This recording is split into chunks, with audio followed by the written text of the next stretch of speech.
আম্মা জান আয়েশা রাদিয়াল্লাহু তাআলা আনহার সাথে বিষ্ণু ইসা ইসলামের ঝগড়া হতো মাঝে মাঝে। একবার ঝগড়া হলো, বিষ্ণু ইসা ইসলাম রাগ, আম্মা জান আয়েশাও রাগ। বিষ্ণু নবী বললেন, আয়েশা ঝগড়া করে আর কতক্ষণ থাকবো, আসো মিটমাট করি। আয়েশা রাদিয়াল্লাহু বললেন, ঠিক আছে মিটমাট করুন। তো বিষ্ণু ইসা ইসলাম বললেন, মিটমাটের জন্য কারে ডাকবো? ওমরে ডাকি। কয় না, ওমর অনেক রাগে, আমার ডর লাগে। কয় তাহলে তোমার আব্বারে ডাকি। কয় ডাকেন। ডেকে নিয়ে আসা হলো। আবু বকর রাদিয়াল্লাহু তাআলা আনহু দাঁড়ালেন, আম্মা জান আয়েশা দাঁড়ালেন, বিশ্বনবীও দাঁড়ালেন। বিশ্বনবী বললেন, আয়েশা তোমার আব্বা আসছে, এবার ঘটনা খুলে বলার পালা, তুমি বলবা নাকি আমি বলবো?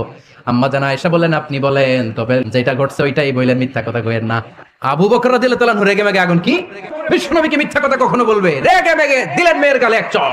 বাবার হাতের থাপ্পড়কে আম্মা জান আয়েশা উল্টে বললেন।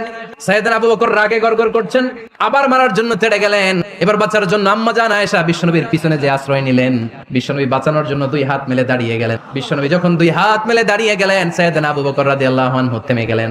সাইয়েদনা আবু বকর রাদিয়াল্লাহু তাআলা আনহু ঘর থেকে বের হয়ে বারান্দায় দাঁড়ালেন। এবার বিশ্বনবী আম্মা জান আয়েশার কাছে যেয়ে বলেন, ইয়া আয়েশা, তুমি দেখছো কেমনে বাঁচাইলাম? আমি না থাকলে বর্তমানে ফেলতো আজকে। আমি বাঁচাইছি তোমারে, আমি আমার লগে ঝগড়া করো তুমি?